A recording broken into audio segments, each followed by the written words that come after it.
I'm Ava DeBreo, a senior at Dennis Yarmouth Regional High School. I'm Emma Ethier. I'm a science teacher here at Dennis Yarmouth Regional High School. My name is Mr. Dupuy, and I teach a new class called Farm to Table, and I teach AP Environmental Science, and I teach ecology.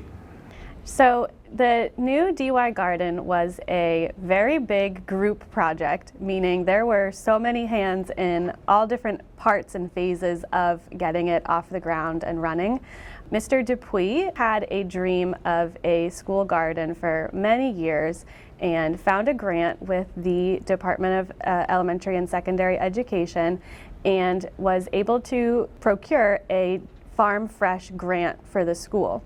So he was one of the main people that found the grant, and student Ava DeBreo was kind of the student leader and voice behind driving and keeping all of us on track and really getting the project off the ground and into what it is today. I've had this idea in my head for quite a long time. I've been thinking about trying to build a community garden for probably the last 10 years, and I just didn't know how to go about doing it. About a year and a half ago, Ava DeBreo came to me right at the summertime and said that she had this idea she wanted to build a community garden. So it was kind of a culmination of a lot of different people coming together and wanting to get this done. And so yeah, there was kind of some ideas that were floating around, but really the one who kind of got it started was Ava DeBreo. I started working on this garden the end of my sophomore year after I attended the Massachusetts Hobie Leadership Conference.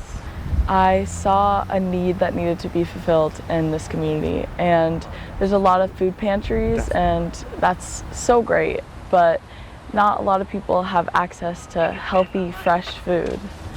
And yeah, I was really inspired. I've always loved healthy living and, sustainable farming and all that, so I wanted to learn more about it, and this was the way that I was able to give back to my community at DY and start something that would really help people. My career is about trying to get students involved in the community. Everything I try to do is get students out into the community and helping the community out. And so the reason for this was to get students involved with hands-on projects, but also to grow food for our community members who need food. Because we kind of live in a food desert where, access to good, healthy food is sometimes hard for families. So I have a small garden at my house, but oftentimes I'm so busy that the garden is a lot bigger here. And last summer I spent a lot of my gardening time here, helping out this summer. And so I do have a small little garden. I usually have little pots with tomatoes in them and stuff like that, but I've never had an experience with such a large-scale garden like this. We learned a lot about how to plant things, how to manage the pest diseases that were occurring there. But overall, it was a good success for our first year doing it. It was just going to get a lot better.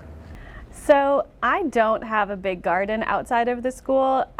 Living on Cape Cod, like a lot of us, have a pretty small apartment. So I have what's called a container garden with little buckets that I try to make aesthetically pleasing. But the DY community garden kind of became my home away from home garden, where I got to hone in my skills and teach the students, but also benefit from having such a large space to be able to work in.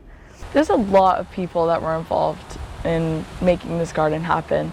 There was a lot of community sponsors, and the big one was the Massachusetts Fresh grant that we received. It was like $30,000, and the capabilities and the WAVE program help out a lot. There's lots of groups involved in the garden project, from the actual maintenance teams at school, the administrative support team, our student body, all the way from the hands-on work, planting the seeds and maintaining the garden, to Mr. Winham's broadcasting media team making this interview about the project. So it's really a full team effort here.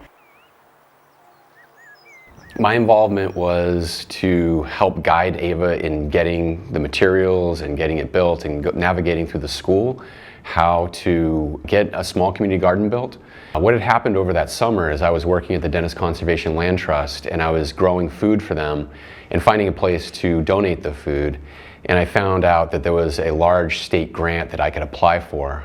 I applied for this grant, and I ended up getting $30,000 to build the community garden out front, and also to have 2 growing hydroponic systems that will be established in the school. So my role was pretty much, finding the money, helping guide, Avra, helping other teachers get involved like Mrs. Ethier, getting a committee together of different people, and kind of just being kind of the background leader of the project. So. There's so many plants that in this garden. Ton of herbs, ton of vegetables. We even had like 2 strawberries. Yeah, tons of fresh food that people can enjoy. Flowers are important in a garden. There are some that we can eat. They also attract pollinators to the garden to help pollinate all of our flowers and ensure that they're going to grow properly and become fertilized. It supports biodiversity in the garden, having multiple different types of flowers. And also we can use them in our cooking. We use calendula flowers, for example, in a shortbread calendula and thyme cookie recipe. They also make wonderful bouquets. You can add them onto a salad. So there's multiple purposes to flowers, from their beauty and just smelling them, observing them, to creating bouquets, to adding them to your meals. And of course, attracting our pollinators that are necessary for the health of our overall garden ecosystem. The other things were trying to navigate getting the grant. I've never written a grant in my life, and so I had to kind of research how to write a grant and what they were looking for. So for me, not knowing what to do, how to get money like this and how to write a grant, I had to reach out to a lot of people, and I got a lot of support from different organizations in other schools. The person at Mashpee who built their garden, she helped me out a lot in getting this project through. So those were some of the biggest jumps we had to get through. Some things that we had to navigate was how big we wanted it, how we were going to establish a drip system, who was going to manage it during the summer times, which teachers were going to get involved. And so Mrs. Ethier, she jumped in right away and just took the reins and took a lot of the ownership of this project. When I tore my ACL last summer, she stepped in and took students and grew the vegetables all summer, harvested them, delivered them to the Yarmouth Food Pantry. So those were some of the obstacles. Is I had injured myself, and Mrs. Ethier had stepped up and really done an amazing job to guide this project after we got it built. I really enjoy observing students working in the garden. It's something so simple, playing in the dirt when we were kids. We kind of lose that sense of wonder and curiosity, and now watching a teenager pull a carrot out of the soil and seeing what it looks like and how big it grew just from the seed a few months prior, and wondering why we can leave some carrots over the winter and why we should pull some now. Why are we planting garlic in the fall? It's really interesting and kind of full circle to see kids back playing in the dirt, being kids again, and tying that to science and nutrition and just overall health and well-being is really my favorite part. And being outside. So some plants can stay in the soil and continue to grow. You can have carrots, you could have kale. If you cover them with cloth, they can survive a lot of the harsh parts of the winter. But a lot of the plants die back. They're annuals, so they die back in 1 year. Some of the plants are perennials, so they're going to continue to grow back year after year. So some of the plants that die back, oftentimes we just cut back and we'll trim back, and then we'll start seeding again in March and late March for some of the early spring plants. So we're going to, in the next few months, we're already going to start growing plants again there. So hopefully we can keep growing plants throughout the year. The tough time is summertime, getting people involved in the summer, because a lot of people are working, students are working. But we oftentimes have a small group of volunteers with Ava and some of the other students that help out in the summer and the winter times.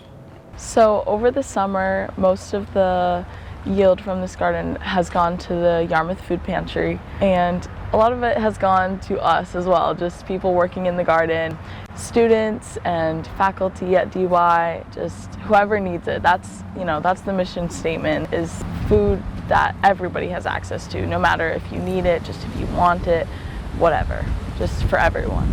A lot of the produce this first year went to the Yarmouth Food Pantry and also our student body. So there were many opportunities for families to come and pick their own produce at the school. We have a table available of produce for people to take.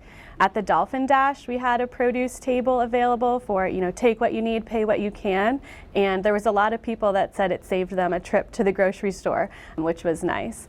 We also have 2 hydroponic towers that run year-round, so during the winter months we're still able to provide fresh greens and herbs for the cafeteria, and we're currently working on a way to share that with the community as we continue to scale up our farm to school to table program. This garden has represented my legacy at DY. I wanted to make something that would outlive and outlast me, and I really hope it does. And I know it will because of the amazing teachers that have made this garden possible. And I know that they'll carry it through. And that's why student involvement is so important, because I'm going to need someone to take over the student aspect after I graduate. And I really hope this garden continues to be a hub for this community. I've made some really fundamental connections with some teachers and students that I never would have in the past, and that is so invaluable to me. Like Miss Ethier, she and I have such a good, relationship. We've just really grown, and I'm so happy that I got to meet her because I wouldn't have known her otherwise. Ava DeBreo has been an absolute delight to work with. She is one of those students who makes you so proud as a teacher that doesn't even do it justice. She continues to inspire us and push us as teachers, and has left a lasting impact on our school and on our community and on me personally. The outlook of my career has changed by having her as a student in our school, and I'm so thankful for that. This garden would not exist without Mr. Dupuis and his continuous effort and support in everything he does with the garden and for our environmental sciences here at DY. One spoiler alert I will add is that we're currently working on an environmental pathway here at DY. So pretty soon you'll be able to get a stamp of approval from us that you are an environmental scientist ready for, future careers, colleges, wherever the world may take you in the environment.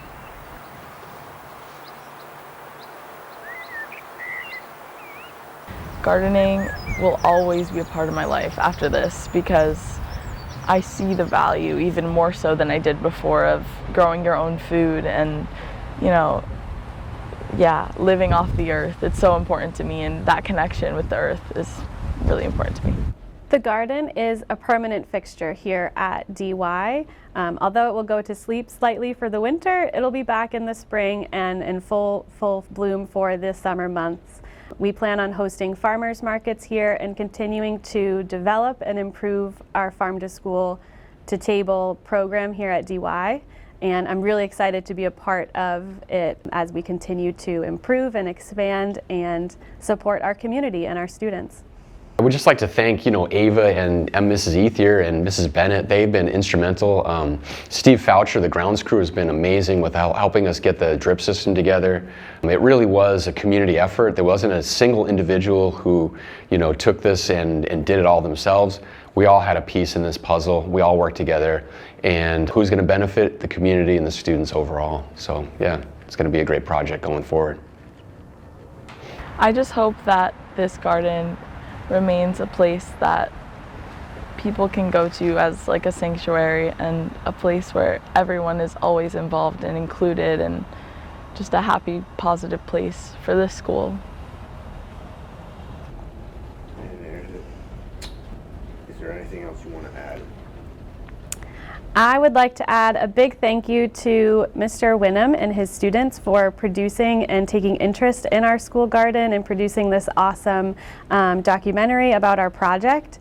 I'd like to thank our students for all of their hard work and sweat and dirty hands working out there in the garden. It is a labor of love. It's tough, hard work, but our community is so much better for it, and we are stronger and better together. So I thank everyone that's been a part of this experience and this project, and if you're looking to get involved, reach out to us. We'd love to have you join the DY Garden team.